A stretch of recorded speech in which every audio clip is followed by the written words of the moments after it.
Hey guys, Takeshi and Kana here again. Hey. I've got a new video for you.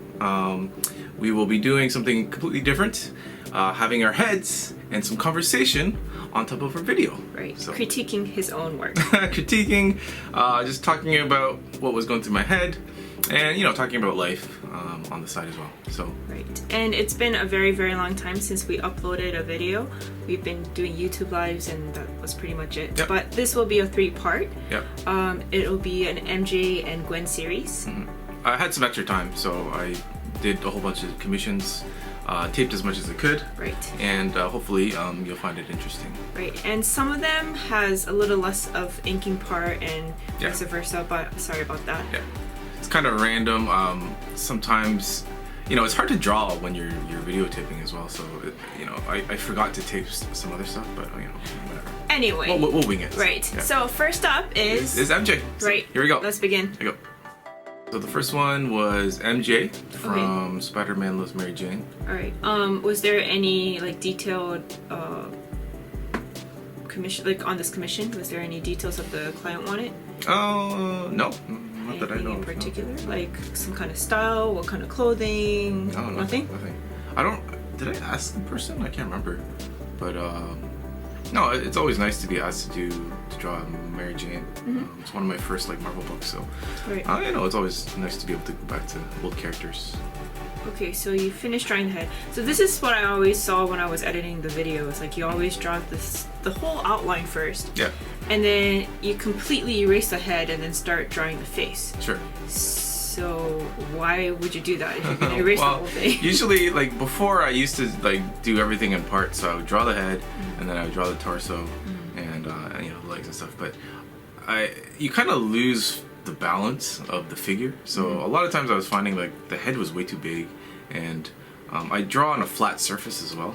Right. I should have something that's a little more tilted, but the fact that I'm drawing on a flat surface makes it the perspective, even on that small desk, is the upper part of the paper is a bit smaller, right, from my perspective, right? So it was a bad habit of mine to start drawing the head, and then once I'm down to the feet, then the head is way too big. Right.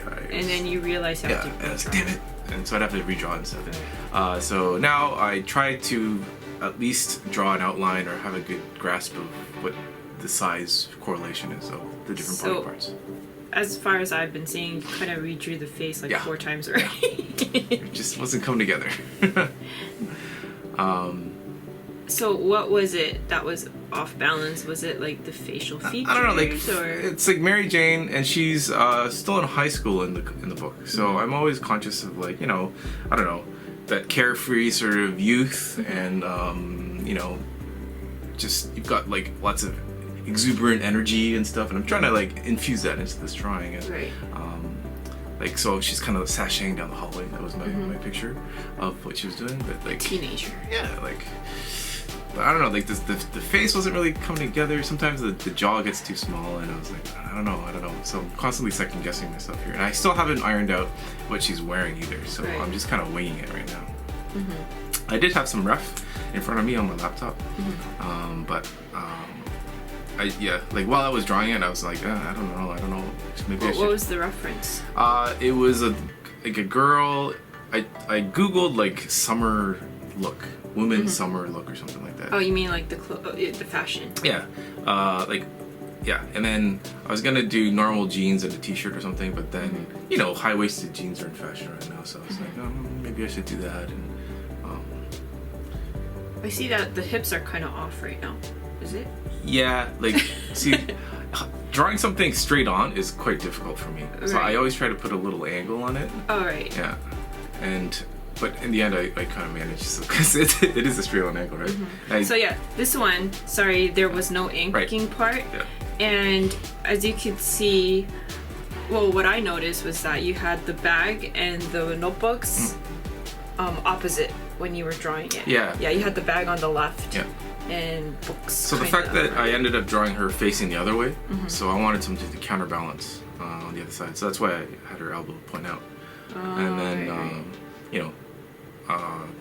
it's more natural to hold a bunch of books with the straight arms. It just kind of went that way. You know, really no planning. But yeah. Yeah, it's kind of hard to see right now, but I noticed the inking of the jeans, and I really like that part. That shadow on the left leg. Sure. So how do you do that? Do you use a ruler? No. Like, it's super fine. Yeah. You know? Well, I blacked out the very bottom with like a thick marker, and then you just cross hatch. You can see it now. It's called cross hatching. Cross hatching. Yeah. So just lines in multiple directions on top of each other, and it looks finer than it actually is. So, and I made sure to put the little Spidey toy on the back. I always like that. The small Spidey. Yeah. It gives a little accent. So you can see the high-waisted jeans here that I went with. I see. At this point, I knew the jeans were going to be blue, so I just colored the jeans first. I didn't know what the shirt or the hoodie I see. be. So I knew, like, you know, Mary Jane has red hair, so put that in. All right, jeans are blue. I'll put the blue in. So you just started coloring the colors that you already knew. Yeah. And then I was thinking, like, okay, green maybe, like, you know, the complementary color to red is green. So is it green? I don't know. I had green in my because their eyes are green. That's why. Right. And I was like, I don't want to make it green. I might stand out too much. So I went with something a little closer to the red. And I decided not to color the shirt, just to keep it a little more simple. White shirt. Yeah. All right. It was a white shirt. Yeah. So you kind of went the hoodie. Yeah. You colored it something similar to her hair color. Yeah. As opposed to something dark, I went with something a little lighter and complementary to the hair. Right. So the person who asked for this commission, he just said MJ. From Spider-Man Loves Mary Jane. That's it. So you were able to draw whatever you wanted. Yeah. So why'd you end up drawing something like this? Well, I just told you, like, she's in high school. Well, I know that, but like, it could have been like, I don't know, her shopping or her. It's just too complicated. I just want a character walking. It's so much easier. But you know, it's the smaller details, right? So it's like the spider toy, and you know, there's little things that hint about the character. Right. So when you're coloring, what's something that's constantly like? What do you think about usually when you're coloring? Usually light source. Okay. So and this one I think is like top right. It's always usually from the top right. Okay. But then lately I've been doing like a second complementary color that highlights the other side. So you can see the pink I'm using. Pink? Oh, this one. Yeah. See on the crooked arm. Yes. Just to give it a little more flair. So those things. And the shades. Yeah. I see.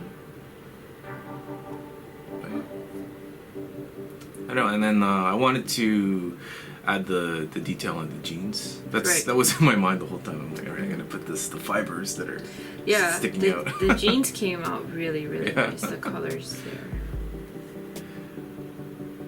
Like this drawing is very simple, but if you look very closely, like I said about the jeans and her hair and the shades, and now that you mentioned like the pink color, it's quite in detail. Yeah. There's little things that you can kind of pick up on if you look at it close enough, I guess. Right. What do you like about this drawing? I think it kind of looks nice and natural for me. Like sometimes, you know, poses can be overthought and it could look a bit too deliberate, but I feel like it looks quite natural. You know? I feel like that's a lot of my instincts are kind of like that. I don't really like to try to push something in a certain direction. I'd rather organically come up with it, and I think that it works. So this is the finalized first one. work. Let's go to the next one.